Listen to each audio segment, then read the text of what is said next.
Fala aí, minha galera, bom dia, boa tarde, boa noite a todos e todas. Aqui na tela para vocês uma ilustração para a gente conversar rapidinho sobre um assunto muito importante do controle, dos sistemas biológicos, no nosso caso, dos seres humanos, que pode ser extrapolado para todos os outros sistemas, mecânicos, elétricos, eletrônicos, que são constituídos de um estímulo, ilustrado aqui por esse input.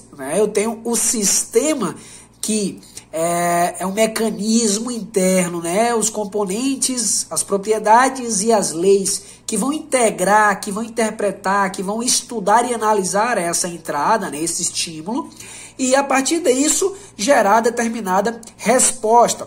Como nós estamos falando do sistema biológico, a gente pode fazer uma analogia, e facilitar a compreensão desse sistema biológico de controle do meio interno por vários mecanismos. A gente tem o controle da pressão, o controle dos níveis de sódio, de água, dentro do nosso plasma, dentro das células, os níveis de glicose, enfim, vários mecanismos podem ser utilizados para ilustrar. Hoje eu vou utilizar o mecanismo prático da glicose, a entrada a partir de uma alimentação rica em carboidratos, fonte de glicose, digestão, entrada a partir dos seus receptores, SGLT, que são os receptores tanto para sódio quanto para glicose, nos enterócitos do nosso intestino, absorve e manda para a circulação até que chega nesse sistema. Quando a gente fala de sistema do controle dos níveis de glicose, que foi a entrada, eu estou falando de quem, gente? Estou falando do pâncreas, eu estou falando das células beta-pancreáticas, estou falando dos receptores de insulina nas células, de todas as células que precisam desses receptores para colocar a glicose para dentro. Estou falando da cascata de reações intracelulares para externalização desses transportadores de glicose, que aqui está especificado. Então, se eu falo, presta atenção, glicose entrou, quem vai estar nesse sistema para gerar uma resposta a partir desse estímulo? Pâncreas, insulina, células beta-pancreáticas, receptores de insulina, transportadores de glicose, tá? A partir disso, a partir dessa glicose, esse sistema vai interpretar. Se eu tenho um sistema sadio, se eu tenho um sistema saudável, qual é a tendência da saída? É de manter os níveis de glicose na circulação normal, abaixo ou acima do ideal? Se eu tenho um sistema saudável, um sistema adequadamente controlado dentro dos seus componentes e suas propriedades, eu vou ter uma saída de normoglicemia, de adequação dessa glicose para níveis basais e saudáveis dentro de determinado período após a ingestão. O que acontece? Se eu tenho um sistema desregulado, se eu tenho um pâncreas que não funciona, ou se eu tenho um pâncreas que ainda funciona, mas uma insulina que não é recebida bem pelos receptores nas membranas celulares, ou se eu tenho problemas ainda mais na tradução da informação e translocação desse glúten para a membrana plasmática, na realidade, é para a parte externa. O que acontece? Eu vou ter uma inadequação desse sistema. E qualquer desses componentes, se estiverem inadequadamente funcionando, eu vou ter um comprometimento da saída, ou seja, da resposta desse sistema.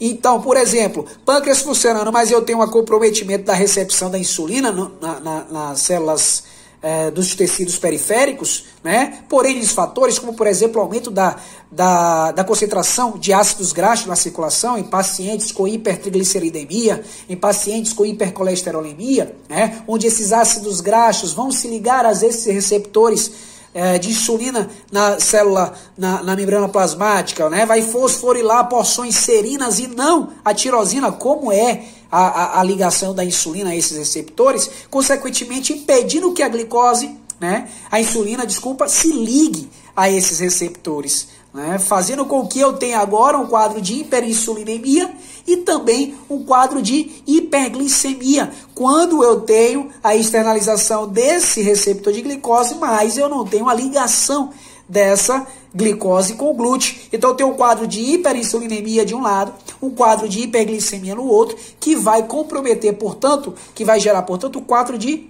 hiperglicemia e diabetes mellitus. Ao passo que eu tenho hiperinsulinemia e hiperglicemia, eu tenho, portanto, uma hiperglicemia hiperinsulinêmica. Eu tenho níveis altos de insulina que vai gerar aí, que vai conversar bem estreitamente com o quadro de hipertensão, por exemplo. Então, pacientes pré-diabéticos, pacientes com resistência à insulina ou pacientes já diabéticos, se não controlados os níveis de insulina e de glicose, eles são candidatos a desenvolver hipertensão arterial por vários mecanismos, dentre eles 2 principais com esse aumento da insulina.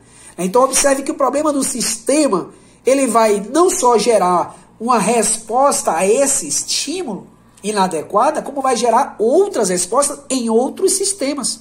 Tá? Então, o aumento da insulina vai gerar aumento da ativação do sistema nervoso autônomo na sua porção simpática, com aumento da liberação de adrenalina, por exemplo, nas terminações nervosas desses neurônios, né? Secreção essa que, dentro das fendas sinápticas, tanto no músculo cardíaco quanto no músculo liso nos vasos sanguíneos, vai gerar frequência cardíaca aumentada, né, maior contratilidade cardíaca e também aumento da resistência vascular periférica. Portanto, 2 fatores cruciais na determinação da pressão arterial. Então, se a insulina gera a ativação do sistema nervoso simpático e, por outro lado, ainda também aumenta nos túbulos renais a reabsorção, né, do sódio, eu tenho transportadores tanto para glicose, né, como tem no intestino, eu tenho transportadores ciportes, eu tenho transportadores de glicose e de sódio nos túbulos renais.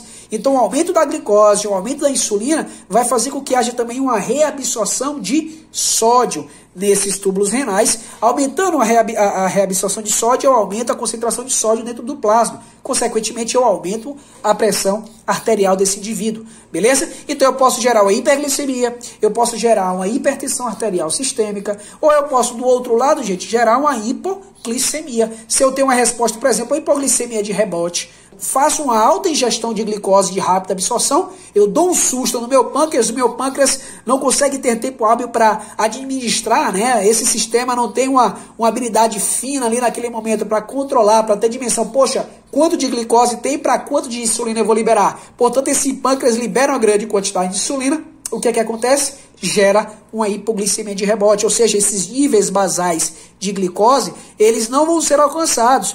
Ao contrário, essa glicose vai abaixar a níveis abaixo, né, dos níveis basais saudáveis.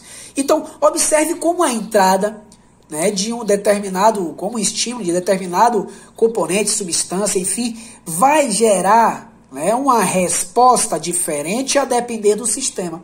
Se eu tenho um sistema saudável, adequado, com os componentes e as propriedades bem equilibradas, beleza, eu vou ter uma saída saudável. Se não, eu vou ter uma saída comprometida. Beleza? Esse exemplo se extrapola para vários outros sistemas dentro do nosso organismo, vários outros subsistemas do nosso corpo, né, que nós podemos ver mais adiante em outras aulas, em outros encontros. Beleza? Um forte abraço e até a próxima aula.